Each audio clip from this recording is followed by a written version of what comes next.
दोस्तों नमस्कार।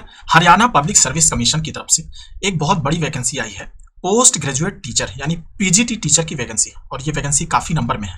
तो आप जब ये चीज़ देखेंगे कि टीचर की नौकरी कितनी अच्छी होती है, कितनी रिस्पेक्टफुल जॉब है और कितना सैलरी वाइज कितनी अच्छी है, जॉब का सेटिस्फैक्शन है, वर्क प्रेशर बहुत ज़्यादा नहीं है, तो आपको समझ में आएगा कि इस तरीके की जॉब बहुत ही अच्छी होती है। आइए इस वैकेंसी को डिटेल में देखते हैं। तो ये वैकेंसी पोस्ट पीजीटी टीचर के लिए है, रेस्ट कैडर और मेवात कैडर के लिए, दो कैडर के लिए है। ऑनलाइन एप्लीकेशन स्टार्ट हो रहा है, यानी पब्लिकेशन डे 23/7/2024 है।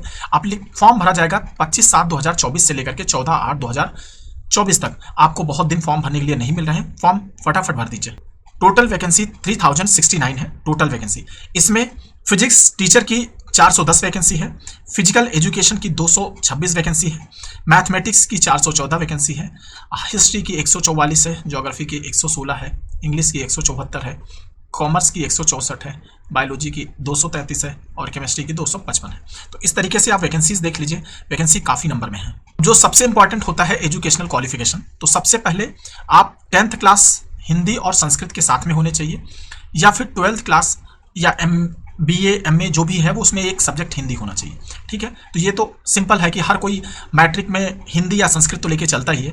बाकी अगर नहीं है तो फिर 12th का देख लीजिए, हिंदी होना चाहिए। तो ये तो सब लोग मीट करते हैं। उसके बाद certificate of having Haryana teacher eligibility test यानी HTET या फिर स्टेट एलिजिबिलिटी टेस्ट STET, ये आपके पास होना चाहिए। यहाँ पे CTET नहीं मांगा है, यहाँ पे हरियाणा टीचर एलिजिबिलिटी टेस्ट या स्कूल टीचर एलिजिबिलिटी टेस्ट यही मांगा हुआ है। ठीक है, और कंसिस्टेंट गुड एकेडमिक रिकॉर्ड्स का मतलब आपके हाई स्कूल में अच्छे मार्क्स हों, इंटरमीडिएट में अच्छे मार्क्स हों।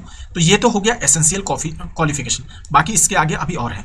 अब सब्जेक्ट वाइज अलग अलग पोस्ट के लिए क्या है, जैसे पीजीटी बायोलॉजी के लिए है MSc बायोलॉजी हो, जियोलॉजी हो, बॉटनी हो, बायो साइंस हो, बायो केमिस्ट्री हो, जेनेटिक्स हो, माइक्रोबायोलॉजी है, ये सारा देख लीजिए। इसमें आपको कम से कम 50% मार्क्स के साथ में पास किया होना चाहिए, उसके साथ में बीएड होना चाहिए। ठीक है, इसी तरीके से केमिस्ट्री के टीचर के लिए क्या है कि बायो केमिस्ट्री या बायो केमिस्ट्री से 50% मार्क्स के साथ में आपका MSc होना चाहिए और साथ में बीएड होना चाहिए। कॉमर्स के लिए अकाउंटिंग, कॉस्ट अकाउंटिंग, फिनेंशियल में MCOM होना चाहिए, उसके बाद में 50% मार्क्स, इसमें 50% मार्क्स होना चाहिए और बीएड भी होना चाहिए। Economics, English, fine arts, geography, Hindi, सब में अपने अपने सब्जेक्ट में मास्टर डिग्री होना चाहिए, साथ में बीएड। तो बाकी सारे लोग अपनी अपनी डिग्री देख लें। जैसे पीजीटी सोशियोलॉजी में MA होना चाहिए 50% मार्क्स के साथ में बीएड। तो अब आपको समझ में आ गया कि आपका जो एजुकेशनल क्वालिफिकेशन है उसमें क्या है, मास्टर डिग्री होनी चाहिए जो कि 50% मार्क्स के साथ में होना चाहिए, साथ में बीएड होना चाहिए, उसके साथ में STET क्वालिफाइड हो या HTET क्वालिफाइड हो।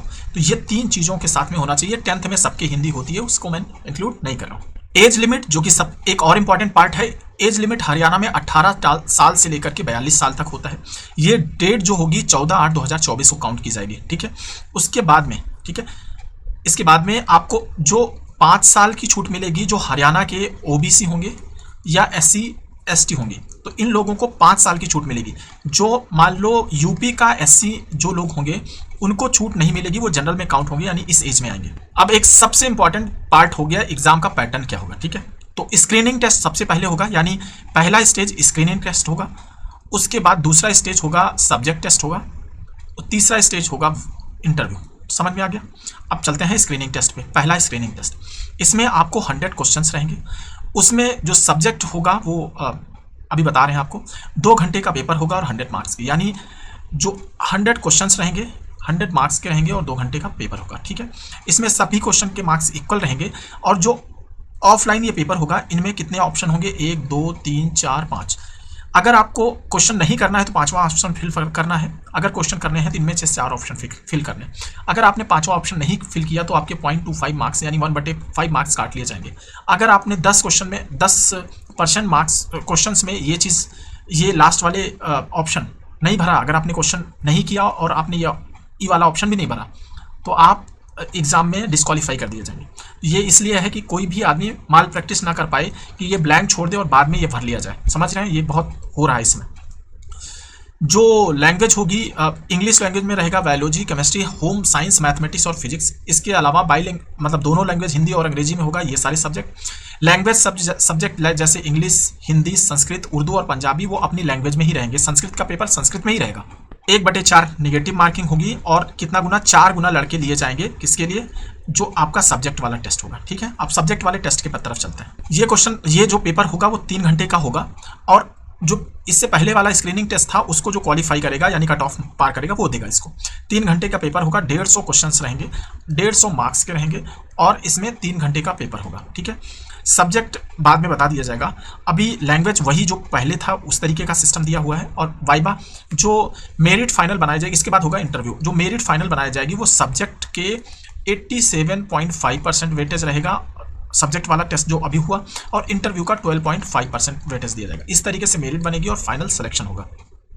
जो पे स्केल है 47,600 से लेकर के 1,51,100 तक है, तो आपको कम से कम 80,000 रुपये सैलरी मिलेगी सब कुछ मिला करके, क्योंकि ये बेसिक पे है, इसमें डीए जुड़ेगा, इसमें एचआरए जुड़ेगा, बहुत सारी चीज़ें जुड़ेगी। फॉर्म की फीस 1,000 रुपये है जनरल कैंडिडेट के लिए और नील है पर्सन विद डिसेबिलिटी। बाकी सारी आपकी फीस आपके हिसाब से देख लेना। थैंक यू दोस्तों। अगर आपकी कोई क्वेरी है तो कमेंट में ज़रूर लिखिए और चैनल को प्लीज़ सब्सक्राइब करिए। थैंक यू दोस्तों।